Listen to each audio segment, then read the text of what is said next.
case by case basis. If there's something that you can be doing with someone who is not of the faith, but you guys can bring together a positive message, then yeah, why not? One thing I'll say, nothing that I am doing or planning on doing is overtly Christian, right? I'm going to do video game reviews and things like that. But it's something that the panel before brought up. It's having integrity, knowing your principles, being in the Word, being grounded in your faith, and having integrity. Did I just say that? Having integrity. Anyway, having integrity. Yeah. It's doubly important. Yeah. But every person you interact with, I live stream on Twitch. Hi to my Twitch people. Bless you. How you live your life, the way that you carry yourself, the words that you will and will not say, how you handle other people coming into the chat who don't share your faith. All of that is wrapped up in the Christian walk, because we are to reflect Christ, right? Mm-hmm. We are Christians, little Christ-like ones, right?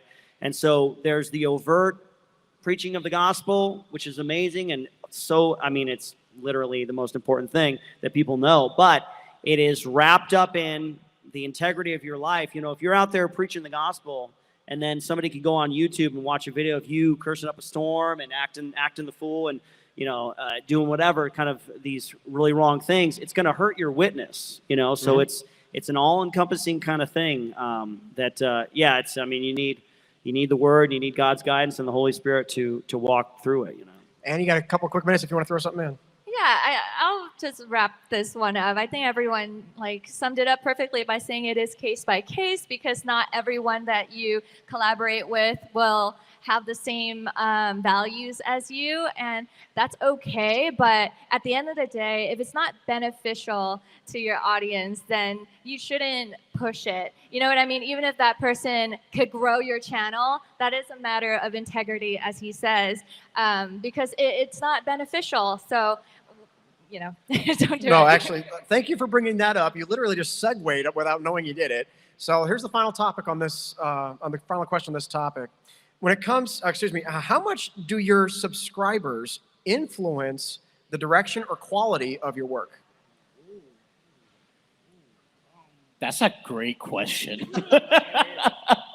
I would say for my content specifically, they're a pretty big driving factor. Like if I'm doing an impression from a TV show or a movie that they're not interested in, I'll figure that out pretty quick from the views and be like, okay, y'all want something else. Let me go back over here. Let me go do this over here. Like recently, the Disney voices haven't been doing as well, so I've been going more the Nintendo route, because ever since the Mario movie blew up, everyone's like, oh, we want to hear the Mario. Let's go. We get to do all that.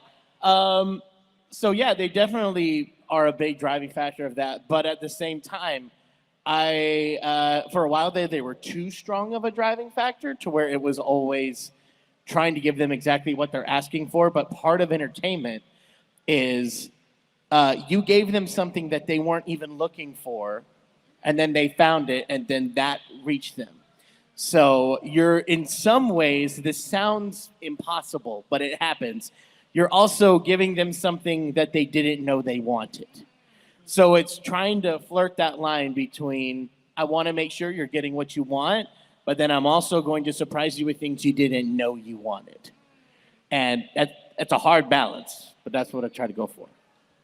Yeah, it's definitely a hard discernment to make, because one of the exciting things about being a digital creator versus someone like a celebrity is that you get to have such direct contact with the people who look up to you and love your content. And so there is this kind of really close parasocial relationship that you have with your audience, and that could be great for feedback, because a lot of the times when you get enough comments telling you that they want to see a certain thing, it becomes clear to you that this is a demand and that it could also be used as fuel and inspiration for future content. But like you said, there's always this boundary that you have to draw between pleasing your audience versus making yourself and making God proud. And as a creative person, or as any artist at all, even without a platform, I feel like that is such a tug and pull, and a place where it's truly between you and God to decide whenever the comment comes up, something like that. Yeah. Yeah. In the Christian